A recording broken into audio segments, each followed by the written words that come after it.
Hello, students. Alright, today we're going to be discussing how to really take advantage of the object-oriented class structure of Java. So, throughout our work so far this year, we've always been making just one class file, and that's been our whole program. Well, now I want this to go ahead and evolve our understanding. Instead of thinking about it as a program, think of a class instead as a set of blueprints for building some kind of object. And so let's take this class right here. Now this class is called point. I named it here just after a point on a graph from mathematics. And any point in the graph is defined by its x and y values, which could probably be, well, actually no, we do have double, never mind. Anyways, now these things are called, and it'd probably be better if I could have, oh well, it'd be better if I didn't have to handwrite this, but here we are. These things are called member variables, or, yeah, alright, so member variables here. They are variables that are for that class and can be used anywhere in that class. If you noticed, I keep using x and y all over the place around here.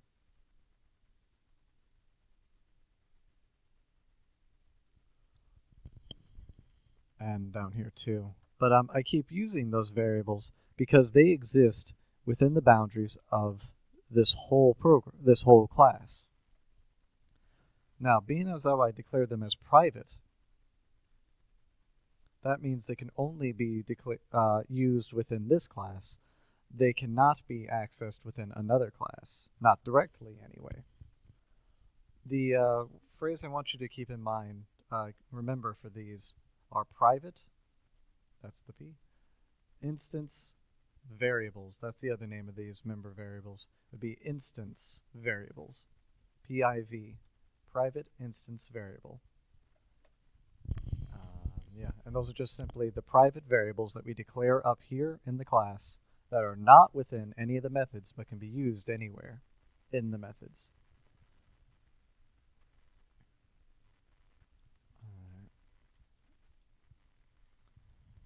Every class should be public, and like we saw in this class back here, not every class is going to have a main method. This is because not every class is intended to be directly run. Sometimes they're supposed to build some part of a program that another class will run. A class can have instance variables. That's those variables that are not inside a method but are inside the class. We make these classes, we make these blueprints so we have easy packages for solving problems and representing data. So, I'm going to go past that. Let's get into public and private just a little bit. Private makes sure that it can only be used, directly used, within the class it was declared. And we do that for every instance variable. Now, as for, and that's, yeah. All right. Now, public is where we make it able to be accessed by a method outside of it.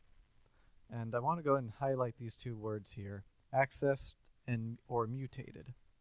Probably not the words you were really expecting to see, but here's what they are. Mutation is changing the variable. Meanwhile, accessing is getting it. Here, let's go ahead and let's bring up an example. Alright, so for instance, I have these two classes here, and these are two separate classes in different files. And it's going to kind of, this one up here is going to use the one down here. Now, this one down here is building what we call an integer calculator. Basically, you can imagine it as just a regular calculator that is only able to work with whole numbers. So you notice this thing doesn't, this class down here doesn't have a main method. There's no main method.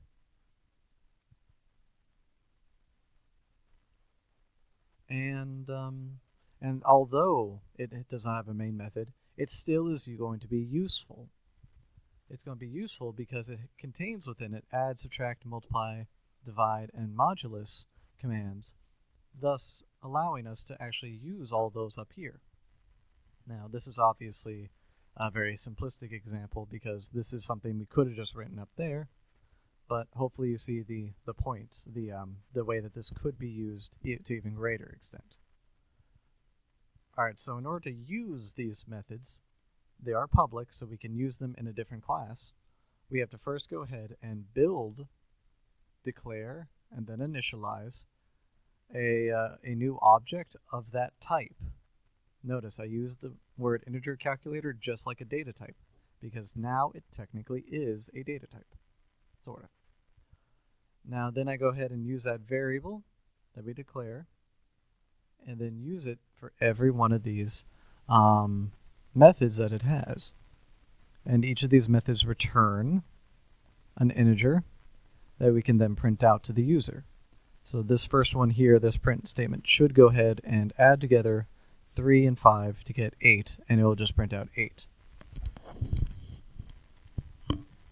Now that's the idea of having it be public. Now, since we had also private instance variables, as we saw earlier, we need some way to go ahead and access those. And that's going to be using the getters and setters, the accessors and mutators. Proper name for a get method is called accessor. Proper name for a set method is a mutator. So if you're trying to get the PAV from outside of the class, as in another class, you'll find that it's considered not to be visible. Now, yeah. So let's go and take a look at an example here. Here's another one where now we're dealing with a class called repeater. And repeater is built so that way it stores some word as a private instance variable that it will repeat however many times it's asked to. Now, when we first go ahead and make the repeater up in this class, and keep in mind these are in separate files. Alright, when we first make it up here, it doesn't have a word, and we can't just alter the word directly. So we need to use this. Okay, that is our mutator. My apologies. That is our mutator right there. And so that mutator, what it's going to do is it's going to take whatever string is passed to it here, and it's going to store it in word, because it sets word equal to that string. And so once we do that, at this point in the program, right up here, we've just simply set repeater's word to hello. So now it knows what word it will repeat every time it's asked to.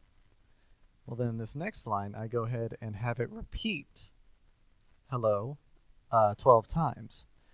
When it goes in here, it knows to print hello because it remembers, because it was stored in that variable word. So the utility of that is that we once we store it somewhere, we can then go ahead and reuse that data over and over again. Sorry, hang on. All right, now, then at the end here, we're just going to print it out one last time. This right here will print out hello. The reason for it is because that get word that's in there, that's just going to return whatever word is here, which our string there is hello. So that's what gets returned. And you notice the return type of our getter method, of our accessor method. This is the accessor. The return type of our accessor method is the same as the data type of the variable we are returning. Meanwhile, the data type of our mutator method is always void because we don't return anything, we're just changing it. That's pretty much the extent of what I think you really need to know in order to now write your own mutators and accessors. Remember to keep them public, and that your mutators should be void, public void, and your accessors should be public, and then the data type that you are returning. Always make sure your private instance variables, your PIVs, are private. And yeah, in order to change that variable in a different class, you need to use the setters and getters, the mutators and accessors. And that about does it for this one. Thanks for watching.